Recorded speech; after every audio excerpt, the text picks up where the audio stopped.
ప్రస్తుతం అమెరికాలో అధికార స్థాయిలో భారతీయుల హవా నడుస్తుంది. ఇక సరికొత్తగా ఒక తెలుగు మహిళ అమెరికా అధికార స్థాయిలో పేరు ప్రఖ్యాతులు పొందుతున్న విషయం ఇప్పుడు తెలుగు వారికి గర్వకారణంగా మారింది. అసలు ఎవరు ఆ మహిళ? తనకు ఎందుకు అంతలా పేరు ప్రఖ్యాతులు వస్తున్నాయి? అసలు అమెరికా అధికారాల్లో ఏం జరుగుతుంది అన్న పూర్తి వివరాల్లోకి వెళ్లినట్టయితే, అమెరికాలో రెండు పార్టీల మధ్యనే ఎన్నికలు ఎప్పుడూ ఖరారవుతూ ఉంటాయన్న విషయం అందరికీ తెలిసిందే. అందులో ఒకటి ప్రస్తుతం అధికారంలో ఉన్న డెమోక్రాట్స్ పార్టీ అండ్ రెండవది రిపబ్లికన్స్ పార్టీ. ఇక డెమోక్రాట్స్ తరపున జో బైడెన్ అయితే అమెరికా ప్రెసిడెంట్ గా అధికారంలో ఉండగా దానికి వైస్ ప్రెసిడెంట్ గా కమలా హారిస్ అనే మహిళ వ్యవహరిస్తుంది. ఈ కమలా హారిస్ అనే అమ్మాయి ఇండియా సంతతికి చెందిందట. అంటే వీరి అమ్మగారు ఒక తమిళ పర్సన్ అన్నట్టు తెలుస్తుంది. అలా ఒకవైపు అధికారంలో ఉన్న పార్టీ వైస్ ప్రెసిడెంట్ గా ఒక భారతీయ మహిళ వ్యవహరిస్తూ ఉండగా, ఇక మరో పార్టీ వైస్ ప్రెసిడెంట్ వైపు ఏకంగా ఒక తెలుగు మహిళ ఉండటం జరిగింది. మరి మరో పార్టీ అయినటువంటి రిపబ్లికన్ పార్టీ విషయానికి వస్తే, రిపబ్లికన్ పార్టీ నుండి ఇప్పుడు అందరూ అధికారికంగా డొనాల్డ్ ట్రంప్ ని ప్రెసిడెంట్ గా ఎన్నుకోవడం జరిగింది. అలా రిపబ్లికన్ పార్టీ ప్రెసిడెంట్ బాధ్యతలు చేపట్టిన డొనాల్డ్ ట్రంప్ తనకి వైస్ ప్రెసిడెంట్ గా 39 ఏళ్ల వయసు గల సెనేటర్ అయినటువంటి జేడీ వాన్స్ ని ఎంచుకోవడం జరిగింది. ఇలా ట్రంప్ వైస్ ప్రెసిడెంట్ గా ఎన్నుకున్న జేడీ వాన్స్ యొక్క భార్య ఎవరో కాదు, ఉషా చిలుకూరి. ఈమె మన తెలుగమ్మాయి అవ్వడం విశేషం. వీరి తల్లిదండ్రులు ఆంధ్రప్రదేశ్లోని కృష్ణా జిల్లాకి చెందినవారు. అలా ఇప్పుడు అమెరికా అధికార స్థాయిలో ఇద్దరు మహిళలు ఇండియాకి చెందినవారవ్వటం, అందులో ఒకరు తెలుగు మహిళ కావటం గమనార్హం. మరి తెలుగు మహిళ అయిన ఉషా చిలుకూరికి సంబంధించిన కొన్ని విషయాలు ఇప్పుడు తెలుసుకుందాం. ఉషా చిలుకూరి తల్లిదండ్రులు కృష్ణా జిల్లా నుండి వెళ్లి అమెరికాలోనే స్థిరపడటంతో ఉషా అక్కడే ఏఎల్ యూనివర్సిటీ నుండి బ్యాచిలర్స్, అలాగే కేంబ్రిడ్జ్ యూనివర్సిటీ నుంచి తన మాస్టర్స్ ని పూర్తి చేసింది.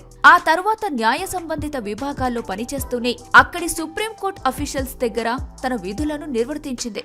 ఇక ఉషా ఏఎల్ లా స్కూల్ యూనివర్సిటీలో తన బ్యాచిలర్స్ చేస్తున్న సమయంలోనే జేడీ వాన్స్ తో పరిచయం ఏర్పడింది.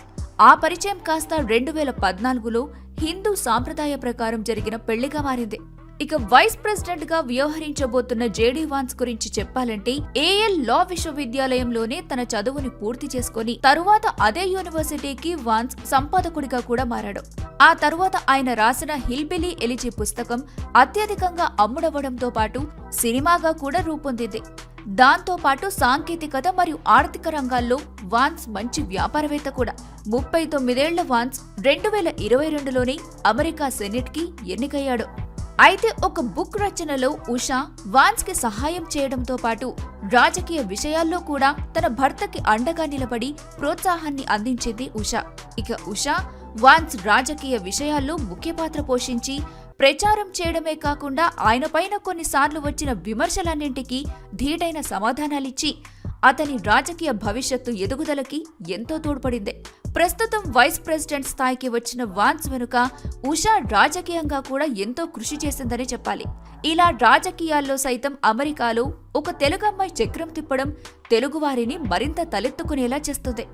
ఇటీవల కాలంలో ట్రంప్ పైన జరిగిన దాడి వల్ల అక్కడి ప్రజలు అతని పైన సాఫ్ట్ కార్నర్ ని ఏర్పరచుకొని డొనాల్డ్ ట్రంప్ ని అమెరికా ప్రెసిడెంట్ గా మార్చే అవకాశాలు గట్టిగానే ఉన్నాయి. అదే జరిగి ట్రంప్ ప్రెసిడెంట్ గా మారితే వైస్ ప్రెసిడెంట్ స్థాయిలో జేడీ వాన్స్ మరియు ఉషా చిలుకూరి పేరులు మరింత మారుమోగుతాయనడంలో ఎటువంటి సందేహం లేదు. మరి అమెరికా రాజకీయాలు ఎలా మారనున్నాయనేది తెలియాలంటే మాత్రం అక్కడి ఎలక్షన్లు ముగిసేంత వరకు వేచి చూడాల్సిందే. ఈ వీడియో కనుక మీకు నచ్చినట్టయితే వీడియోని లైక్ చేయండి. ఇలాంటి మరిన్ని ఇంట్రెస్టింగ్ విషయాల కోసం మా ఛానల్ ని సబ్స్క్రైబ్ చేయడం మాత్రం మర్చిపోకండి.